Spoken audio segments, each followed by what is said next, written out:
Welcome to the realm of magic and mystery, classic horror and sci-fi. You are now entering the House of the Unusual podcast with your hosts, Eddie and Joe. Welcome all you cool ghouls and friendly fiends. It's the House of the Unusual podcast. I'm your host, Joe Pavlansky, and with me as always and from the road today from parts unknown is Eddie Guevara. Eddie, what's up, brother? Everything's good, Joe. Everything's good, man. I've been working a lot on the storage. I've been doing a lot of stuff, and there's a new show coming. I think I'm going to air my first one probably Saturday or Sunday this week. The latest Monday, because I'm going to record something really cool. I'll talk about it more in a few. Okay. Sounds good, man. Well, hey, before we get started today, we're going to talk a little bit about what's going on around the House of the Unusual and some of our friends, because there's a lot of exciting things going on. Halloween season is coming, and right after that is Christmas. So you're going to want to pay attention to what I have to say here. Or not, it doesn't matter. You know, we're up for anything around here. So, hey, first off, I want to give a shout out in the forum to Elba Labs.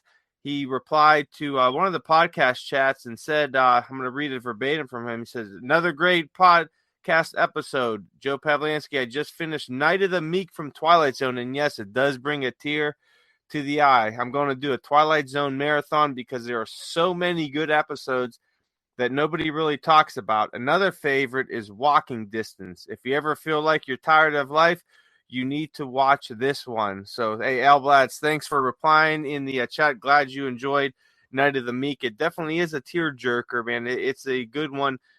Walking Distance, I don't know if I'm familiar with that. I've seen it and didn't know what the episode is. Eddie, do you remember that one at all? No, I don't. Actually, I think I saw that one.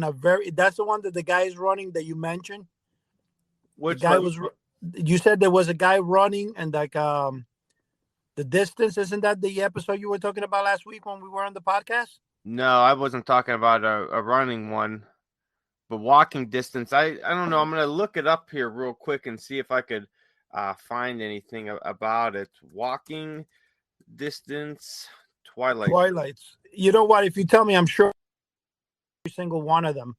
I'm going to try up some images here from it, and it looks kind of familiar, but I'm sure I may have seen it. I know there's some that I haven't seen, but let's see. While driving his car in the countryside on a summer afternoon around 1959, 36-year-old New York advertising executive Martin Sloan stops to have his car serviced at a gas station within walking distance of Homewood, his hometown. After walking into town, he sees that it apparently has not changed since he was a boy. He visits the drugstore and is confused when he finds out that ice cream sodas are still only 10 cents. You know what? I don't recall this one. I'm definitely going to have to check it out. Maybe I'll watch it tonight. You know what? I recall it, Joe. I know which one you're talking about. I don't remember what the storyline was, though. That's what really is throwing me off right now. Yeah, I do. It sounds like he kind of wanders. I think he starts wandering around the town. He goes into the store. He notices everything has been like unchanged. But I think, if I'm correct, the people that live, the same people he left when he was, at a young age. Now that would be freaky, but I tell you, how cool would that be? Because I know that there's some comic books I would definitely be looking for if I could go back in time. Yeah, are you kidding me? The first thing back here and be rich and retire. The first thing I do is order a couple of Ghosts and 7-foot Frankenstein. Yeah, I'd be ordering everything I could, man. Still with the same price. Oh my gosh, are you kidding? Yeah, so that sounds like a cool episode. I'm gonna have to check it out, but I'm glad Elba Labs enjoyed Night of the Meek. And guys, just head on to the podcast if you're out there listening, or not the podcast, but the forum, and go under the podcast chat. That's where we kind of recommend some new TV shows or movies, and also under Cryptic Classics, we also will recommend some TV shows and movies as well. So check them out if you haven't. If you have, let us know what you think about them, or maybe, we're talking about some TV shows, and you got some great episodes. Like Mr.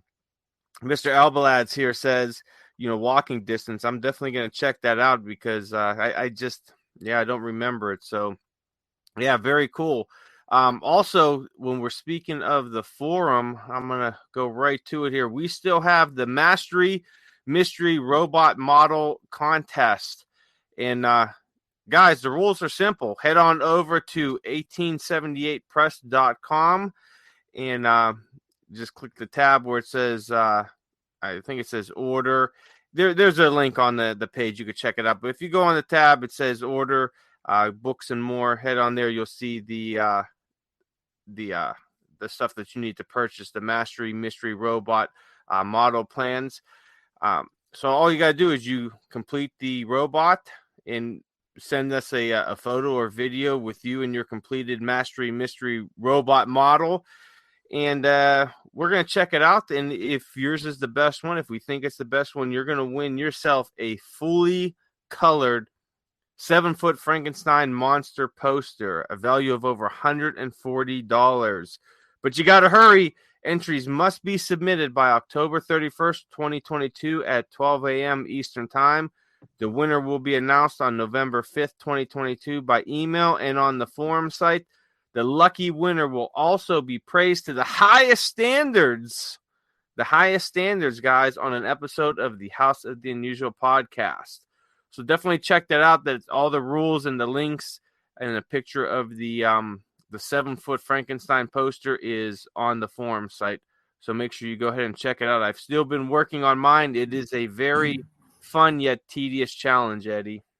Yeah, I was. It's funny that you mentioned that because I was going to tell you I spoke with Dave yesterday.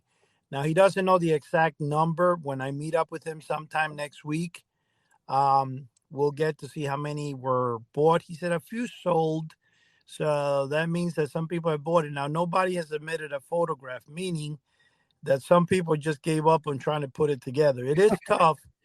It is very tough, and you gave me a good piece of advice. So I'm going to share it out there for everyone that if you need some help, just type in the Mastery Mystery Robot or Houdini's Robot online and look at some photos of other people that have put the robot together. It makes it a lot easier, but it is still because there's not many directions, for it. So you got to kind of wing it a little bit. And it's tough, but it's fun, but it's tough. Yeah, it is. I actually, the way I finished building, because the directions are the exact directions that are in the original. So, what I was going to do for future robots, I was going to actually add a photograph of one completed so people can basically see where the parts are. But I got to tell you, with that photograph, I was able to build mine like in 2 days. It took me a week and a half to cut it, though. Yeah, the cutting was Oh my. the worst, and I used an X-Acto knife on mine, and it was a little easier, I thought, than using scissors. But if you're out there, try scissors, try an X-Acto knife, see which one works better for you, and go with that one. Now, another thing I want to bring up to the table here. I have been now, I think it's going on 3 months on a weekly basis trying to organize a storage facility that I still ask myself the question, how can you do so much organizing? And then when you put everything back at the end of the day and you're trying to close up shop, you can't close the door. It just doesn't make sense. I'm taking out 15, 20 boxes and still I'm having a tough time putting the stuff back in, which is telling me like what's going on here. But the situation is that I'm preparing, I believe, so far it's only 4 boxes.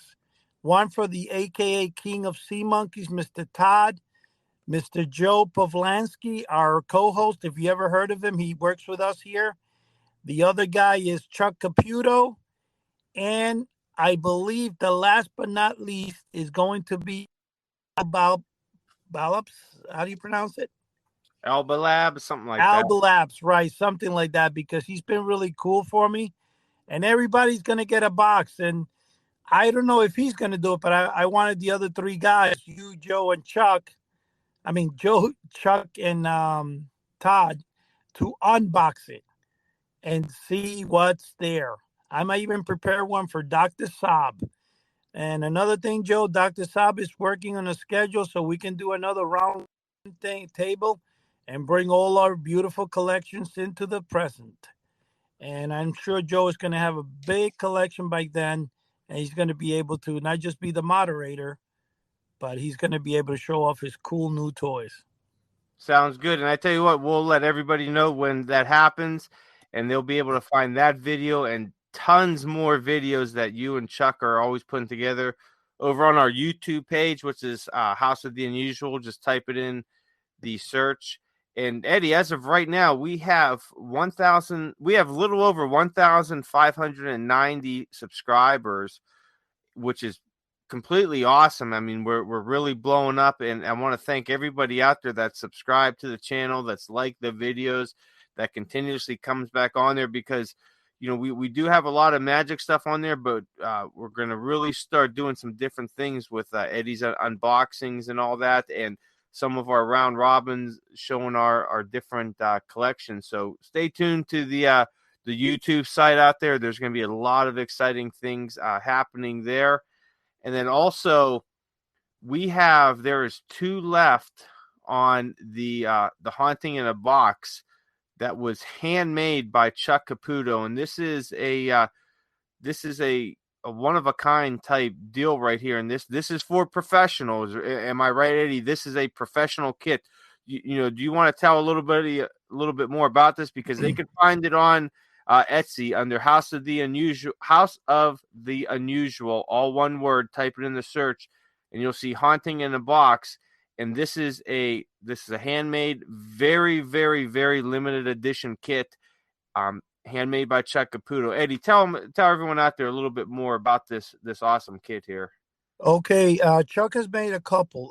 Chuck made the first. He made the Before the Haunting in the Box. He completed a magic set, consists of, I believe, 10 wonderful tricks, and I included a Houdini letters 11. So it's a professional magician's magic set. There's only two available of those right now. The Haunting in a Box, there's only two as well, and it's a trick on its own, though. The Haunting in the Box is very interesting. It looks, Chuck put it together. I did the graphics for it and the stuff like that, but everything else was Chuck. And I gotta tell you, that's really nice. If you like magic, that's it. Now there is Chuck has put together a dancing Hank that is phenomenal. But that piece itself, I have four of them. I'm not gonna put it out just yet, but it is in the making. I'm gonna bring it out soon. And also for those people that are interested, I'm trying to figure out how to distribute it. But Chuck put together a 25 lesson course on magic, horror magic, and it's like half hour each lesson. It's going to be really cool. I'm trying to see if either to distribute it through YouTube or how I'm going to distribute it, but it's going to take place probably in the next couple of days. Now, Joe, the other thing I'm trying to do is I want to do, if a lot of people are familiar with Grand Illusions. Grand Illusion has a gentleman, which I was kind of shocked to hear. He's actually 80 years old. He said he was born in 1942, and he, has a nice subtle voice, and he, shows the different objects and different gadgets he's collected over the years, which he has about 25,000 of them. He says. Now, anyway, what I'm going to do is I'm going to copy a similar format. I'm going to get certain novelties like haunted battery operated banks, like the Adams Family thing, the Monster in the Box that was sold in Famous Monsters and stuff like that. I'm going to put together each week a group of different things, and I'm going to unbox it, explain a little bit about it. I think people are going to find it a lot of fun. And I think I'm going to be airing that every Monday because we have Chuck on Fridays. So for the beginning of the week, I'll probably air that. And then on Wednesdays, we have a podcast. So I think Monday or Tuesday will be a launch time for that. I'm working on it. I'm going to complete my first episode this week. It should be on next week. I'm working on a title for the playlist. And once that gets done, Joe, it's going to be fun, man. Sounds good, man. And then there's just tons of stuff going on, man. And we even have more, because this is the Halloween season. You know, we're recording this on September 27th. It'll come out on the 29th. So we're real close to October 1st, getting into the month of Halloween. So if you're like me and you're getting a little amped up about Halloween, I'm going to recommend some real goodies out there for everybody to get into the Halloween spirit if you haven't already. Besides, movies and TV shows, because we do talk about that a lot.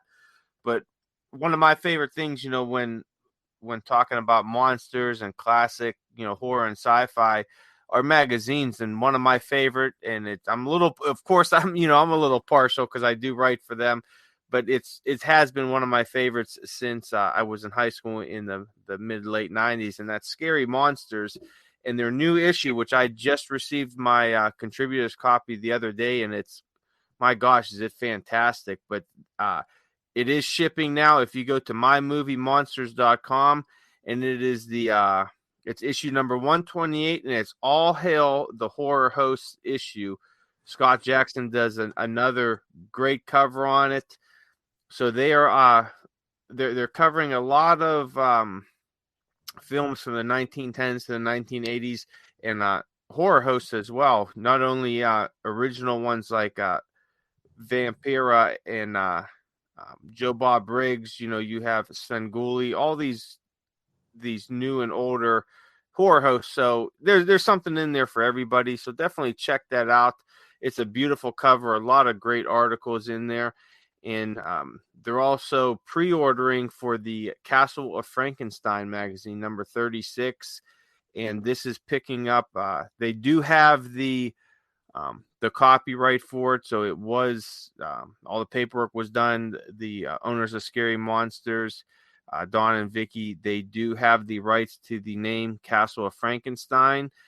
And they're picking up with number 36. So definitely check that out. It's available for pre-order, and you could also see the United States Patent and Trademark Office letter. They have it on that page too.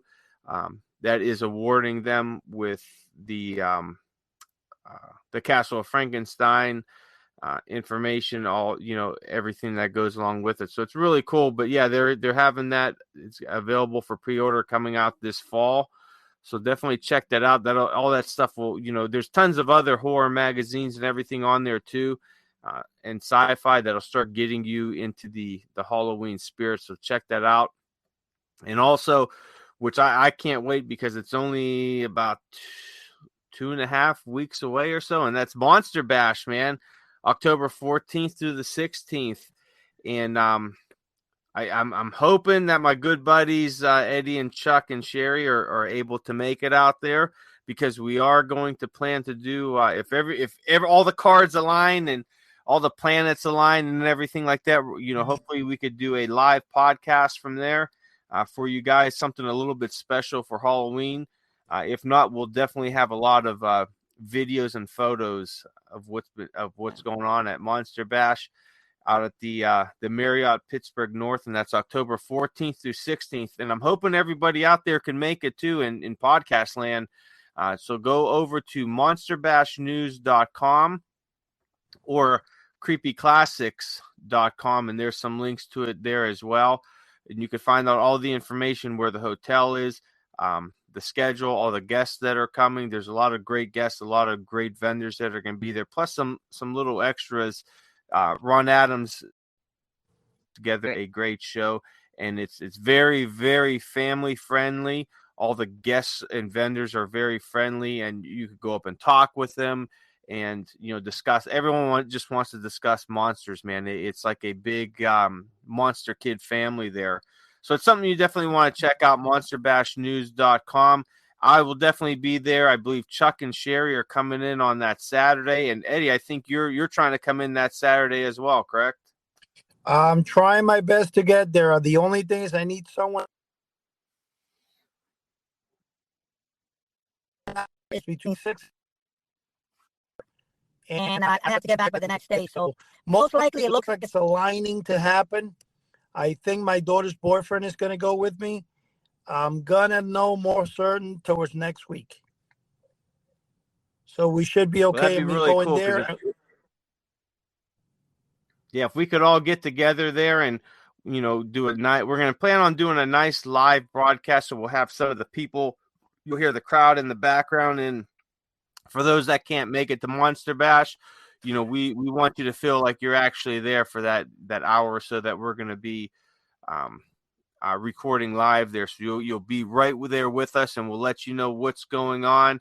And we're just going to be live from Monster Bash, having a good time, and we're going to talk all about classic monsters, classic sci-fi, and it's going to be a great time. And you know what? If the cards don't align and we can't get that, we're going to make sure we get some good photos and videos, so that way you could feel part of the action as well. And I'm going to try to post all weekend, so that way every day you guys could see what's going on. And if you can't make it, you'll feel like you're there, and hopefully that'll entice you to make it to the next one, because every June and October there is a Monster Bash proper, and it is a great family time. So don't be afraid to bring, there's kids there as young as 2, 3 years old, 4 years old that parents are bringing, and it's a great time. It's very family oriented, so definitely check that out.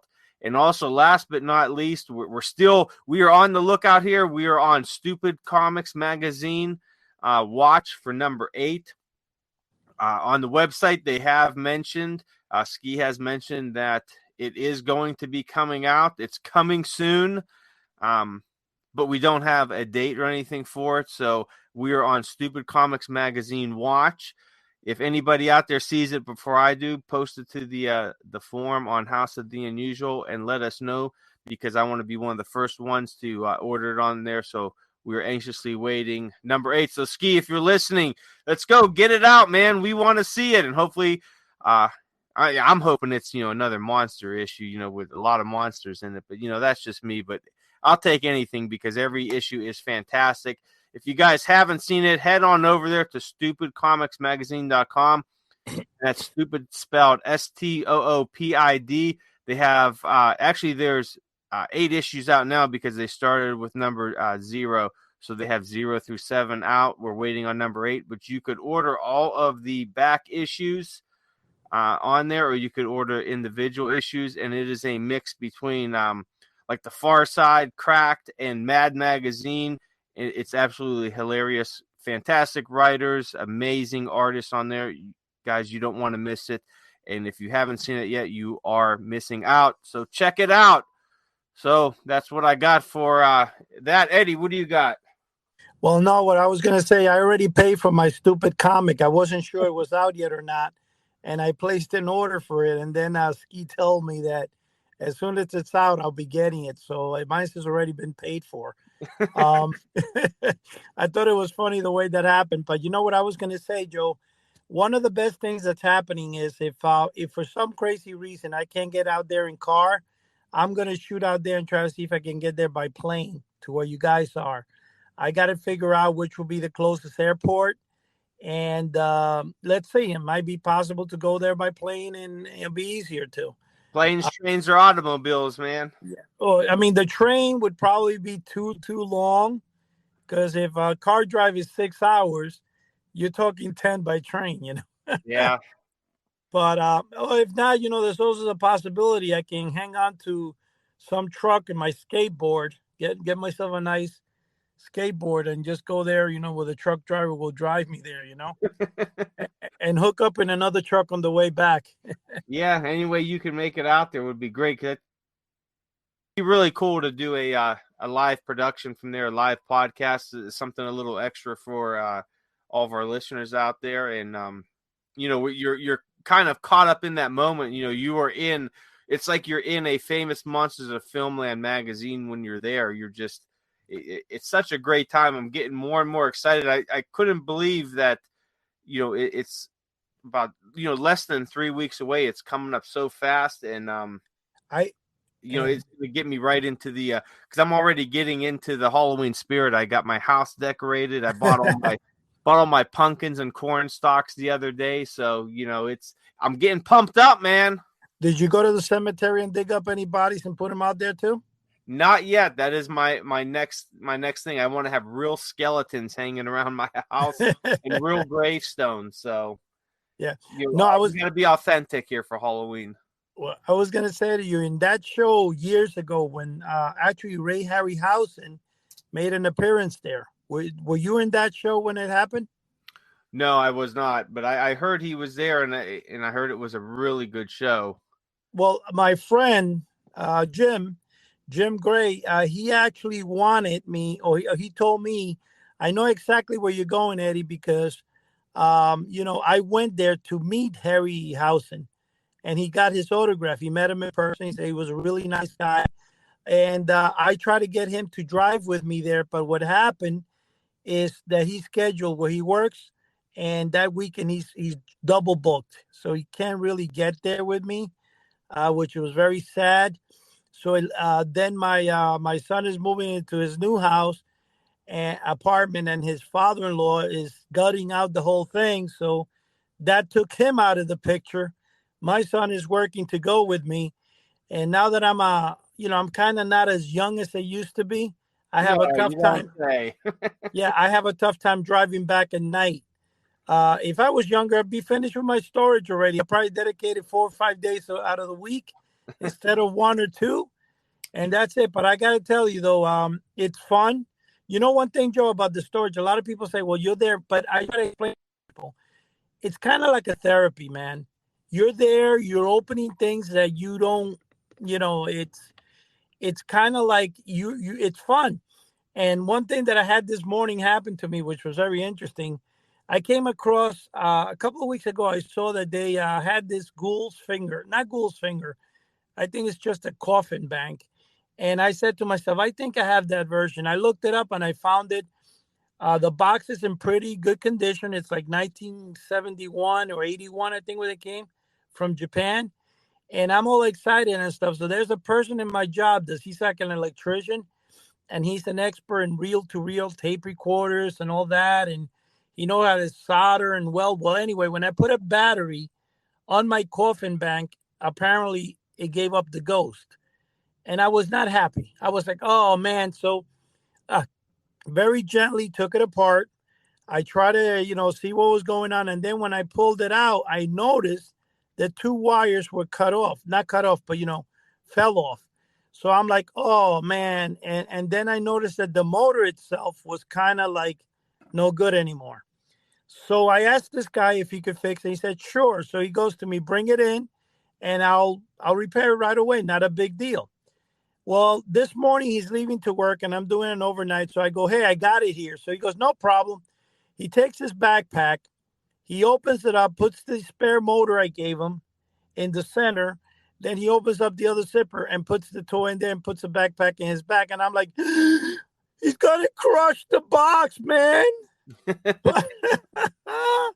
I'm praying to God that he doesn't come back crushed, man. But I couldn't say anything at that moment. I mean, the guy's a super cool guy, man. I'm just hoping that that box comes back like it is, because it's a really nice looking piece. Unlike the what they call them originally, Johnson Smith Company would call it Greedy Fingers Bank, and then they called it the Coffin Bank, and there was a lot of variations of that bank over the years. Different companies have made it. It uses the same hand mechanism. And what happens with this one though is because I have this one in a coffin, that what happens is a little head pops out, which is like a skeleton head, and then the hand comes out and takes the coin in, which is the same as the plastic version. The only thing is that the box is shaped like a coffin. This one though, it's shaped like a coffin. It has like it looks something like Dracula's coffin. And what it does is when the hand comes out, there's no skeleton head that pops out. It's just a hand, and then you hear in the background a laughing sound like so it's got a dual action. It has a record player like the old-fashioned laughing box, and it has that. So the motor that broke is the one that makes the hand drive come out. I'm really hoping that he'll give it back to me maybe today or tomorrow morning, but I'm really, really hoping that the box is in good. What I kept the box and gave him the bank. but I didn't realize he was going to take it with him. I thought he was going to take it upstairs to the apartment before he left. And then I was like, oh my goodness, the box. I'm more worried about the box than I'm worried. It's actually called the ghost hand, is what they call it. But I'm telling you, it's a beautiful version of it, and I thought it was super cool. But anyway, that's the funny thing that today my hairs are standing on end. I can't wait for tonight and see what happens tomorrow morning. If it's still intact and in one piece, then I'm gonna jump for joy. That's always the hardest part of finding collectibles is you can find the collectible and it's you can find it in good or bad condition, and depending on how much you want it, you'll pick it up no matter what the condition is, as long as the price is fairly decent. But one thing is the box, man. Some of the boxes for any type of vintage collectibles are just tough to find, because you figure nobody, who in the 30s, 40s, 50s, and even the 80s thought of keeping the box, because well, one day this might be collectible. Usually it was kids who got the toys and they ripped the box open, they threw the box aside, played with the toy, and mom and dad was like, oh crap, we gotta throw some more garbage away. So they tossed the box out, and that was that. Nobody ever thought about it. And that's why boxes are so tough to find. And even when you do find them, they're water damaged, or they're sun damaged, or they're ripped up, they got tape on them. And it's such a shame, because I even look at for stuff from the 80s, a lot of the GI Joe, Star Wars, and He-Man stuff, and nobody thought those boxes were going to be worth anything at the time. But there were a few people that did keep those boxes with it for whatever reason, whether they liked the artwork or they got done playing with the toy and tried to put it back in there, whatever reason. But sometimes those boxes go for just as much or even more as the item that was placed in it. Yeah, that's the whole thing, that the box is worth more than the item. Now, I don't know if this gentleman realizes that or not. I hope he does. But excuse me. But the situation is that it has me still, like I said, on needles and pins. And I said to myself, why did I not take out the thing and just give it to him without the box? It doesn't make sense. But anyway, that's what I did. My mistake, my doing. Now I'll have to suffer the consequences if there are some. But I can tell you one thing, Joe, that one of the greatest things and the most fun thing that I've done is that throughout the years, I started originally, I read the Honor House Haunted House uh, Mystery Bank ad. And when I was growing up, I remember seeing, now this is the funny thing about it. I remember seeing an ad that was very similar to the one that Honor House had, and said that a ghost came to the door. But then the one with Honor House said that the hand came out. So it measures the same thing as what everybody knows today. Most, if you put it on eBay, it comes out. It's called the Haunted House Mystery Bank from Brumberger. And it's a German-made house. And I think it became famous because in the 1970s, it was sold in the Haunted Mansion, a gift shop in Disneyland, and also in Florida, in the Magic Shop. They sold it. So a lot of people compared it to the Haunted Mansion bank.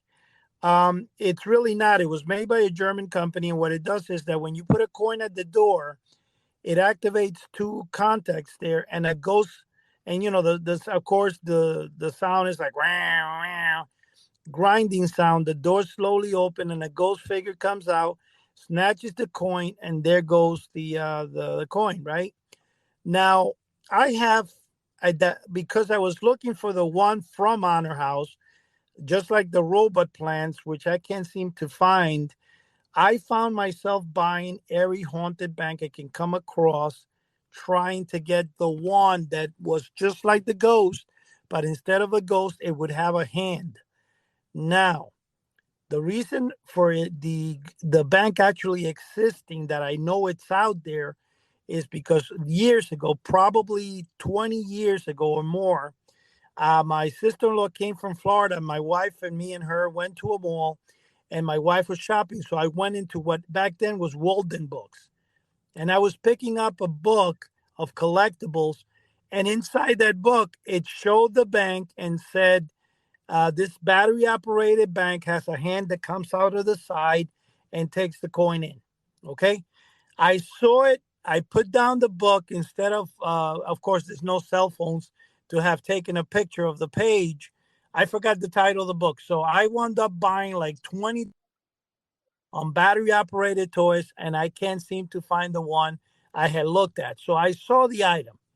The other thing is, I was working in the hospital, and one of the guys that worked there with me was walking down where I had this huge display behind the main desk of all my collectibles.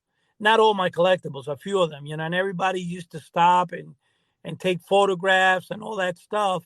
And it made like a big hit in the hospital. So I had it there, and one of the workers there goes, "Hey, I got that same house in Puerto Rico." I think he was Puerto Rican, and he said to me, not that I think he was Puerto Rican, and he goes, "It's still up in the attic in my grandmother's house." So I said, "Oh my gosh!" So he goes, "Is it this?" He goes, "It's identical to that one. The only difference is it has a hand that comes out the side." So I said, "That's the one that I."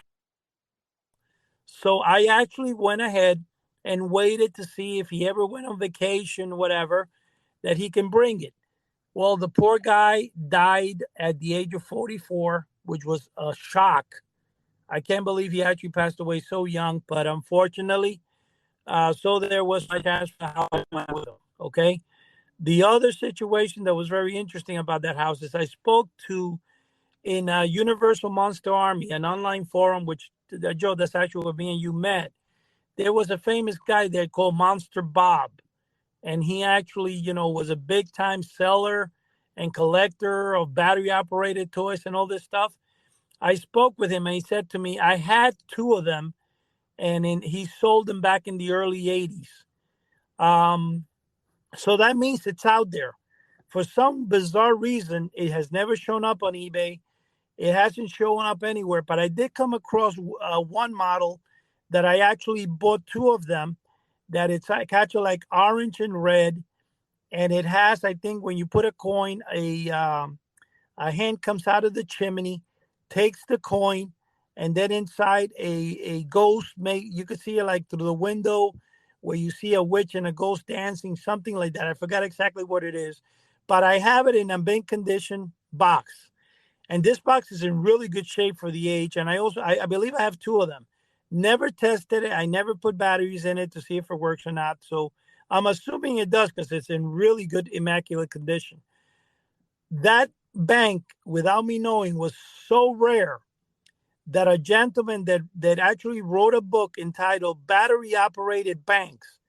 And this gentleman is about 86, 87 years old, and he's been selling and buying banks. And when I said what I had and showed it to him, because I contacted him looking for the Honor House one, he said, "My friend, I have never seen this bank. I didn't even know it existed."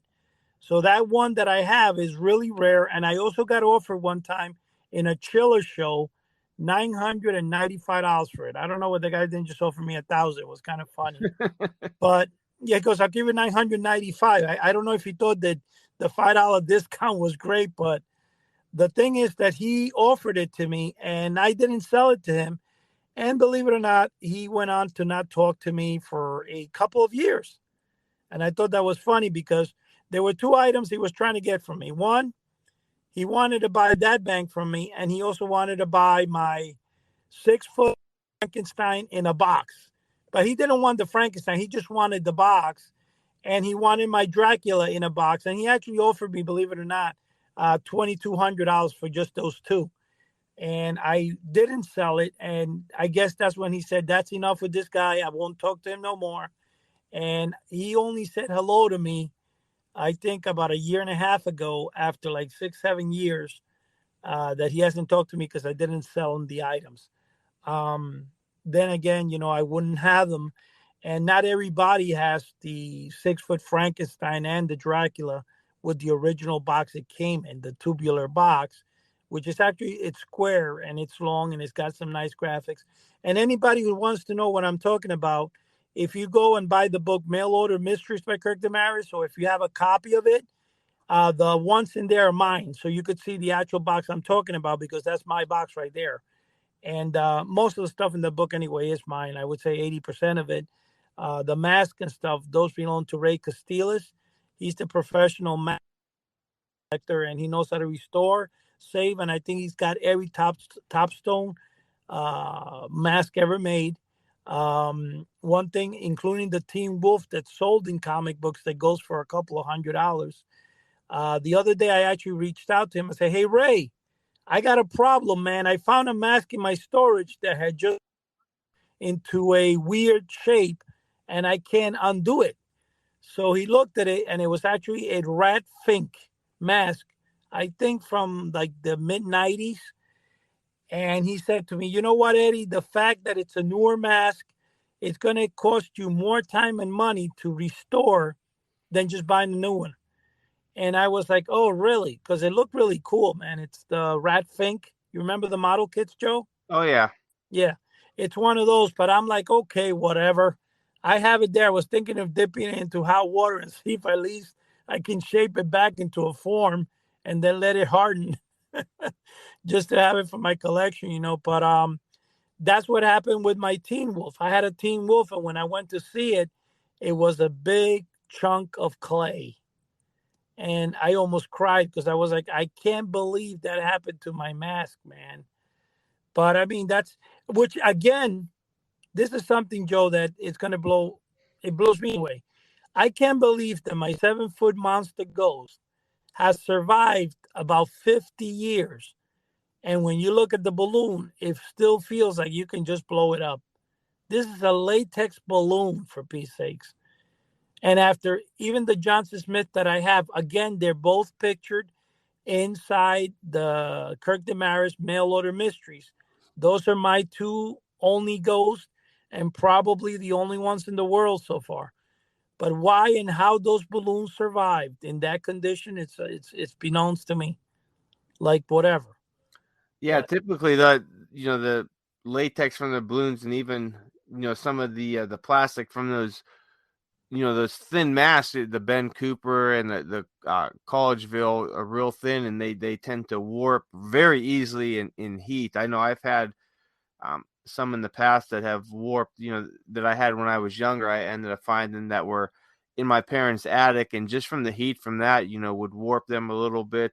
I've had a lot of stuff from latex that I noticed was kind of wearing thin, especially on some older masks and all that, the latex masks. But yeah, they're really hard um to preserve, that stuff, because no matter how hard you try and you keep it out of a moist area, or your area is too dry, they always tend to start to harden or crumble and anything like that. And it's tough for people that really collect that. And I'm sure there's some better ways to do it.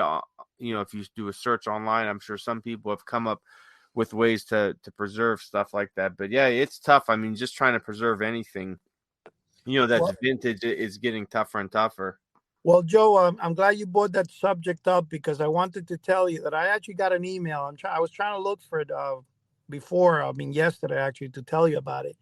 And somebody was asking that why don't you do a show or a podcast that will teach people how to preserve comic books, which I'm sure it's a lot of people, and I'm sure because I am one of them, have bought comic books either in a flea market, online, and then when you get home and open it, it smells like it was in somebody's shoe because it smells like mold.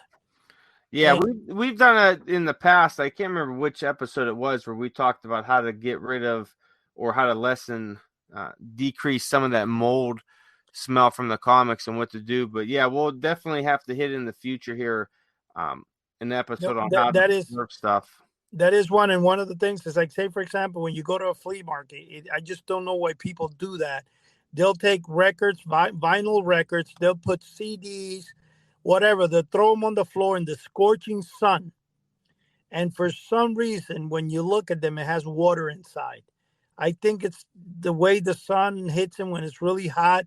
It creates moisture. I'm not sure how that happens, but it just boggles the mind, especially when it's comic books, that they'll just throw it on top of a table and don't realize that it has the plastic.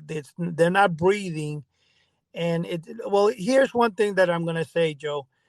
This might actually make it shock you. I don't know. There's a guy, I haven't seen him in about, I would say, 5 years. And right now, to be honest with you, I don't remember his name. I need to find out. But I've known him for almost 20 plus years. And he has been selling Famous Monsters of Filmland for a very, very long time, way before eBay, way before the internet. And he was pretty popular in Toy Shop magazine. And I'm trying to see if I remember his name. And he would sell all the back issues of Famous Monsters. And he went to the bank where his father had put away, if I believe, 20 copies of Famous Monsters #1 in mint condition. And he took it out. I'm trying to see as I'm talking if I remember his name. I saw him about 6, 7 years ago in Chiller Theater, but he usually goes every week to the Meadowlands Flea Market, which he has not gone in the last year or so. I think his name is Dave Henkel.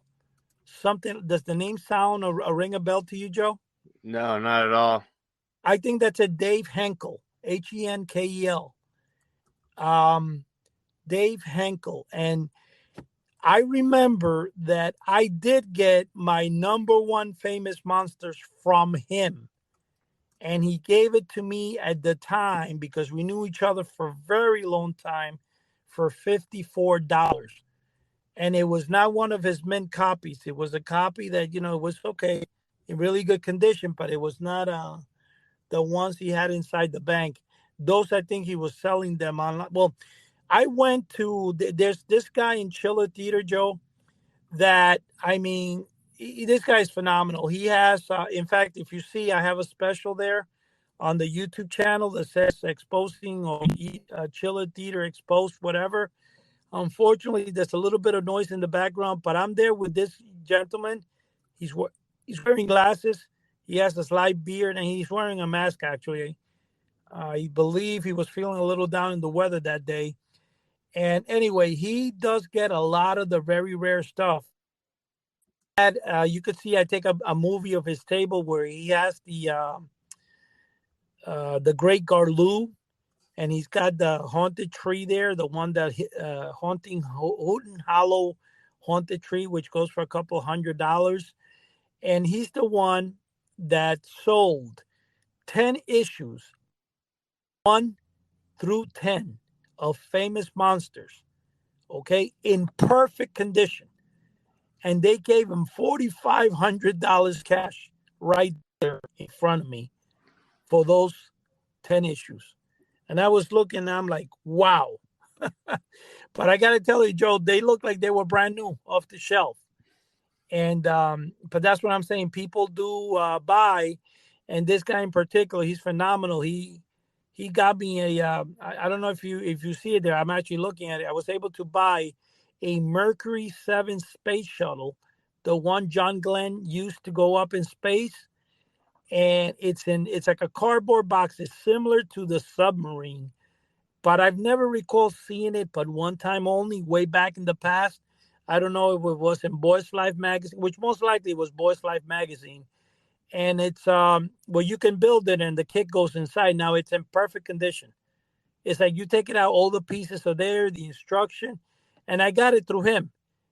He's a phenomenal guy, and I hope. I mean, I'm not sure if he goes to that place where you're going, Joe, Monster Palooza, Monster Bash. Monster Bash, Monster Bash. But I hope he is there, whatever, because I do usually once in a while call him up to see if he gets me any of the rare stuff, because he's good at getting rare stuff for some reason. But it's not my robot plants, Joe. It doesn't happen, bro. Yeah, take a drink, man. One day you'll find them. You know what's amazing, Joe, when you say that? I mean, here are products. Let's take, for example, the bat. You probably remember the bat. Yes. It was sold, I think, in every comic book. So you're not going to pay, if you're the seller, for an item that's going to sell over and over and over again, and absolutely not get, not get it out there. That would be insane. But what I'm saying is they sold probably hundreds of them. Okay. The Polaris sub, the 7-foot Frankenstein, the ghost, the skeleton, and the bat. I am shocked to see that you find the bat. See, I lost my bat instructions in 1995 in the storage facility fire that I had. Okay. I also lost in there the Honor House Monster Ghost instructions. Not the ghost. I have the ghost, the instructions. I lost either in the fire or when I was young, I must have discarded them. I think I saw them when I still had the stuff in the storage there. Here's the situation. I have seen the original bat appear a million times on eBay, but never the instructions that came with it, never the instructions that came with the Monster Ghost. No, those things for some reason just don't show up. So you don't get the Monster Ghost, you don't get the Polaris sub, you don't get anything. But yet the funny thing is the rocket ship that was sold before, you find one. In fact, in the last, I think, 30, 40 years, I've seen it appear on eBay like 3 times.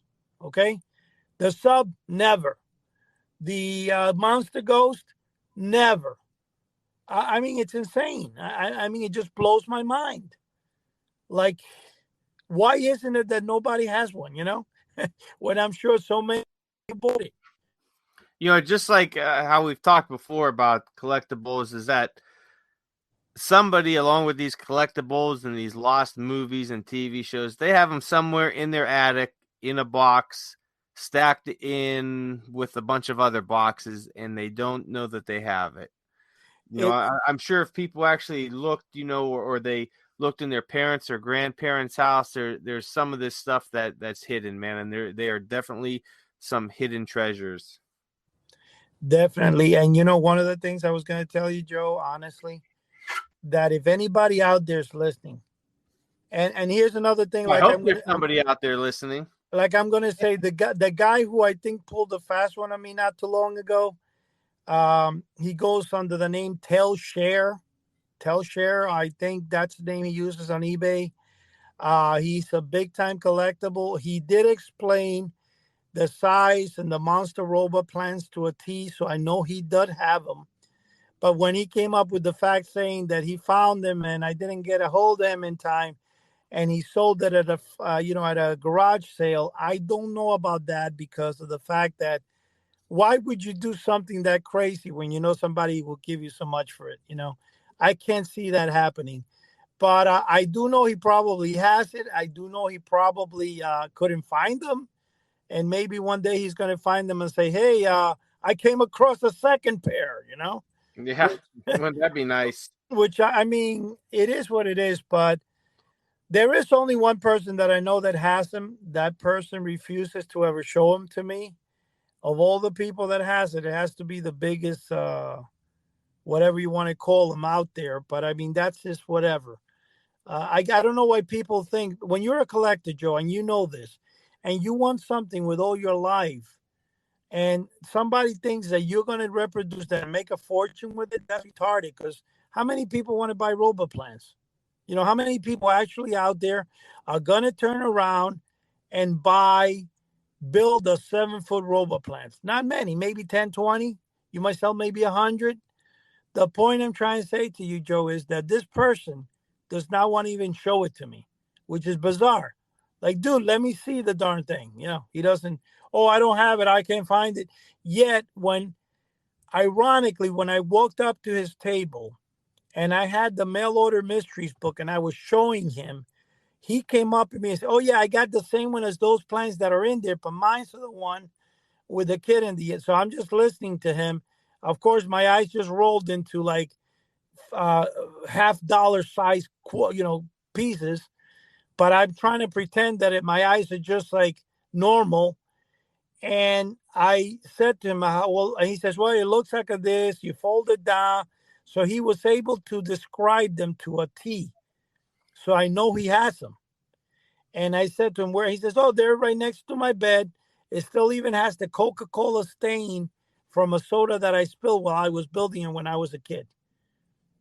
The next week, my friend Jim goes up to him and asked him, do you have, he got so offensive, it was crazy. Well, I don't know where they are. I don't know why, Eddie. And I'm like, are you freaking kidding? I even offered this guy to give him the Hootin' Tootin' Haunted House from March, which goes for like $1,400 complete. I was going to give it to him. Plus, I think I offered him $200 for the plans. And he said no to me. Because in his mind, he thinks that if he gives it to me, I don't know what he thinks. I mean, I just don't know. I don't know what's wrong with him. Well, unfortunately in um, our circle or our community, there's a lot of Weird. gatekeeping, and a lot of these people, it's a power thing that they have something that somebody else wants. And they think if they show it to that somebody or if they sell it, they're going to lose that power. And some of them enjoy having that power. Some of them enjoy having the power of knowing something that you don't know. So they hold it over to you. And I think that does a great disservice to all of us. And it turns a lot of people off to the community. And you see that everywhere in classic, horror and sci-fi community. You find it on these forum sites where, people don't want to give up this information. And it's all of this. It's a power thing. You have these, they're little people that sit at home and they have nothing going on in their lives but this little bit of information. They hold it over at people because that's all they have. And it's very sad, and it's hard. And I think that's a lot of the stuff that's lost to us, movies and TVs. I think that there are people out there that have it, but they enjoy knowing that they have it and nobody else has it. And it's definitely a shame. But hey, we're down here to about the last 2.5 minutes. So what do you want to wrap it up with, Eddie? Well, Joe, you know what? I'm glad you explained what you just said right now, because I think you hit it on you hit the nail on the head. It's a thing of power. And I know when he told me that his brother had the house that I offered him in perfect condition, and I said, why didn't you guys? No, he died. He sold it rather than give it to me. And I said, oh, I guess I'm never going to get it, because if his brother and him have that type of, association or friendship, that means it's not going to come my way in a long time. So that's what I'm saying. It is a shame. There, like Al Ballops, if I pronounce the thing, if I killed the name, then I'm sorry, but he goes out of his way, and we're a community of collectors. You don't have to particularly get rid of the item you have. But if somebody wants to see it and you show it to them, it's not a bad idea. Yeah, And it's a absolutely. shame that I'm, everything I have, if people want to see it, or if I have it and somebody's never seen it, I'm more than happy to show them, because I know what it feels like to want something and not be able to find it or see it, and to know that there's somebody out there that does have it, but they want to gate. that's correct. But Joe, you said it. It's a thing of power. I never thought about it that way, but I agree with you 100% right now. Yeah, it's definitely a thing of power. And you know what? We're going to close up here with guys. It is coming, the Halloween season, and check out the Monster Channel. And it's themonsterchannel.com. It is a 24/7 horror, sci-fi, and retro programming site. It's free. All you got to do is go to themonsterchannel.com, and you could watch it on there. A lot of cool stuff on there to start getting you into the Halloween spirit. And there's a little section on there for a chat too, so you could chat with some people on there. So hey, check that out, support them. Also support our site, houseoftheunusual.com. Check us out on YouTube. Just search in House of the Unusual. Subscribe to our channel, like our videos. That we have plenty more stuff blowing up. And guys, we didn't have Chuck and Sherry this week. Chuck's out doing a show, so we wish him very well, and hopefully he's doing well with his show, and they'll probably be on next week. But that's all we got, Eddie. So we got to get out of here. So good night. Joe, right before we give, I just want to say to all those people out there, if you ever see the monster ghost online or whatever, that's mine. I show it to people. Anything I have, they will see. Please do the same. God bless. Have a beautiful night.